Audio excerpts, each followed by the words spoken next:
continuidade, então, vamos falar do assunto que eu havia dito para nos auxiliar a entender a divisão da carta. E ao ler vai se tornar muito mais fácil ainda a compreensão dela. Bom, quando os evangelhos relatam o ministério de Jesus, se referindo à palavra, é usado dois verbos, né, que constantemente vai se repetir ao longo do evangelho, que é o verbo ensinar e pregar. Diz lá em Mateus capítulo 4, 35, diz que percorria Jesus cidades e aldeias, cidades e povoados, ensinando nas sinagogas e pregando o evangelho do reino. Então essas duas palavras são comuns. Que palavras são essas? É querigma e didaquê. Vamos explicar um pouquinho. O que é querigma? Querigma é a palavra grega que traduzido é proclamação. Em muitos casos, pregação. Então, o querigma é a proclamação das verdades que constitui a base da nossa fé. A base da fé dos discípulos é o quê? É o querigma, é a proclamação. E o que Jesus fazia? Ele proclamava. Proclamava o quê? As verdades a respeito dele, de quem ele era. Então, por isso que a palavra diz que em João 14, Jesus falando, eu sou o caminho, a verdade. Então, o querigma é a proclamação da verdade, é o anúncio do Logos de Deus. Exemplos de querigma. João 1 vai falar que no princípio era o verbo, e o verbo estava com Deus, e o verbo era Deus. Todas as coisas foram feitas por intermédio dele, sem ele nada do que foi feito se fez. O que é isso? É uma verdade, que todas as coisas foram feitas por ele. Colossenses vai endossar isso, vai falar que ele é o primogênito de toda a criação, é a expressão exata do ser de Deus. É uma verdade. Fala que o verbo se fez carne e habitou entre nós, lá em João 1,14. O que é isso? É uma verdade. Fala que Jesus é o Senhor, é uma verdade. Somos salvos pela fé, é uma verdade. Então, o que é o querigma? É a proclamação das verdades que embasam a nossa fé. O que Paulo vai falar para Romanos? A fé vem por ouvir e ouvir da palavra. Ouvir o quê? O querigma, a proclamação dessas verdades. A segunda palavra é didaquê, que traduzido é doutrina. E perseveravam na didaquê dos apóstolos, na doutrina dos apóstolos. O que seria o didaquê? É o conjunto de mandamentos práticos para a vida do discípulo. Então, a didaquê é que nos leva à obediência, nos direciona a obedecer e a formar o nosso caráter.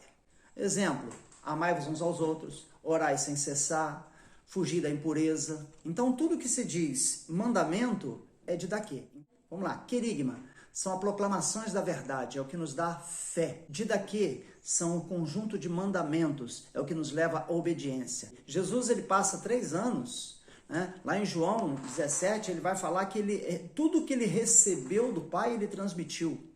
Lá em Mateus capítulo 28, ele fala que toda autoridade me foi dada nos céus e na terra. Ide, portanto, fazei discípulos de todas, ensinando a guardar todas as coisas que vos tenho ordenado. Todas as coisas o quê? Toda a Bíblia?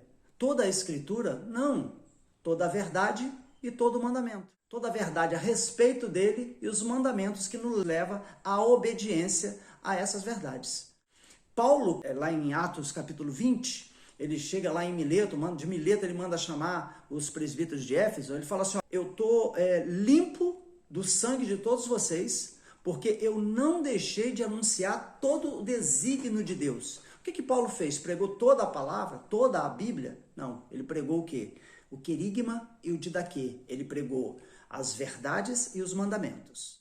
Para entender melhor isso, nas Sagradas Escrituras nós vamos encontrar 2 tipos de palavra. São as palavras circunstanciais e particulares. Você vai ver lá, Gênesis 12. Deus diz a Abraão, sai da tua terra e da tua parentela, vai para uma terra que eu te mostrarei. Isso é uma palavra, o quê? Específica para aquele momento. Ele não vai falar para você hoje, sai da sua terra, pode até ter um caso ou outro, mas não é uma palavra para todos. Isaías fala com Ezequias, põe em ordem a sua casa porque morrerá. Essa palavra é para mim, é para você hoje, põe em ordem a sua casa, você vai morrer. Não, foi uma palavra específica. Então nós encontramos nas Escrituras as palavras circunstanciais, particular, mas encontramos outro tipo de palavra, que são as palavras universal e eterna, que é o Logos de Deus. E essa palavra universal e eterna, ela é formada pelo querigma e o didaquê. Estão entendendo? é formada pelo querigma, pelas verdades e pelos mandamentos. Então, eu não tenho que guardar toda a Bíblia, eu tenho que conhecer. Tem muita coisa que é para ser conhecido, mas o que eu tenho que guardar de fato? É o querigma e o didaquê. São as verdades que me levam à fé, a crer em Cristo Jesus, na sua obra, tá? Porque o querigma vai apontar isso, vai apontar para a obra de Jesus, vai apontar para a vida de Jesus, apontar para quem ele é e quem eu sou nele, e a didaquê, que vai me apontar para a obediência, para os mandamentos. Então, as escrituras têm as palavras que são circunstanciais, que são específicas. Foi um tempo específico, foi com uma pessoa específica, mas existem as palavras que são universal e eterna. Ela serve para todas as pessoas, em todos os lugares e em todos os tempos. Amai-vos uns aos outros em todos os lugares e em todos os tempos. Jesus é o Senhor em todos os lugares e em todos os tempos. Esse aí é uma dica para a gente entender. Nós vamos voltar agora para a divisão da carta.